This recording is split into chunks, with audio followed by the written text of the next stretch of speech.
حضرت سیدنا ثوبان رضی اللہ تعالیٰ عنہ یہ حضور علیہ السلام کی محبت میں فنا ہو چکے تھے۔ یوں تو ہر صحابی نبی آقا علیہ السلام کی سے عشق کرتا تھا، مگر حضرت سیدنا ثوبان رضی اللہ تعالیٰ عنہ ان کا عالم یہ تھا کہ حضور علیہ السلام کو دیکھے بغیر کچھ وقت گزرتا تو پریشان ہو جاتے اور زیارت رسول کے لیے اپنے گھر سے چل پڑتے اور آقا علیہ السلام کی بارگاہ میں حاضر ہوتے اور حضور کے چہرے کو دیکھ کر اپنی آنکھیں ٹھنڈی کیا کرتے تھے۔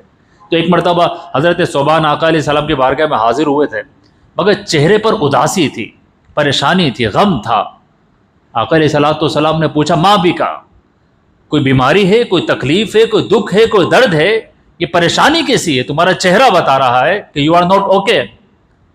صحابی نے عرض کی یا رسول اللہ صلی اللہ علیہ وسلم، ایک خیال ہے، ایک تھوٹ ہے، بس وہ دماغ میں آتی ہے تو پریشان ہو جاتا ہوں۔ پوچھا کیا؟ کہ یا رسول اللہ انی لاحبک، مجھے آپ سے ایسی محبت ہے کہ جب میں آپ کی بارگاہ میں ہوتا ہوں آپ کا دیدار کرتا ہوں، جب گھر چلا جاتا ہوں اور گھر پہنچ کر جب آپ کی یاد آتی ہے تو میں بے قرار ہو جاتا ہوں۔ فاخرج، میں گھر سے باہر نکلتا ہوں، حتی آتی الیک فانظر، اور آپ کے چہرے کو آپ کے چہرے کا دیدار کرتا ہوں، مجھے سکون مل جاتا ہے۔ پھر حضور علیہ السلام نے پوچھا تو غمزدہ کیوں ہو؟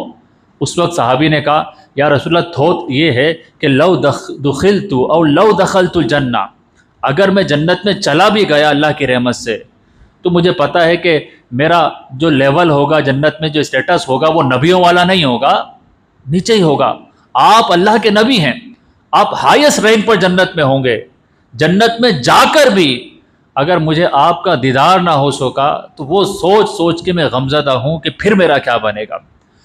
اب یہ صحابی دنیا میں بھی دیدار مصطفیٰ کر رہے ہیں، دنیا میں بھی نبی کے دوست، رفیق اور ساتھی ہیں، اور خواہش یہ ہے کہ یا رسول اللہ کہیں ایسا نہ ہو کہ جنت تو مل جائے مگر جنت میں آپ کی صحبت نہ ملے، آپ کا دیدار نہ ملے تو میرا کیا بنے گا۔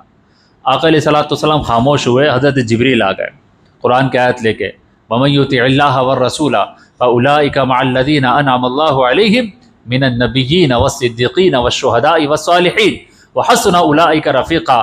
اللہ کے حبیب نے ان صحابی کو بلایا اور کہا تمہیں مبارک ہو، جبریل نے ابھی آ کے یہ خوشخبری دی ہے کہ جو اللہ کی اطاعت کرے گا اور اس کی رسول کی اطاعت کرے گا تو جنت میں اللہ تعالیٰ اس کو نبیوں کے ساتھ رکھ دے گا، نبیوں کی صحبت عطا کر دے گا۔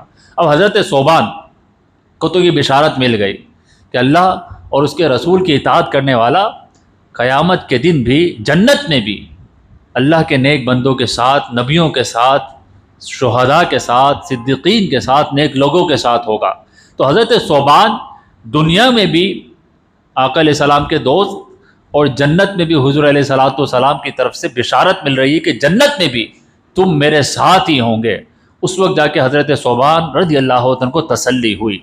یہ ان کی خوش قسمتی ہے، دنیا میں بھی دیدار مصطفیٰ، صحبت مصطفیٰ، اور آخرت میں بھی آقا علیہ السلام کا دیدار بھی اور صحبت بھی۔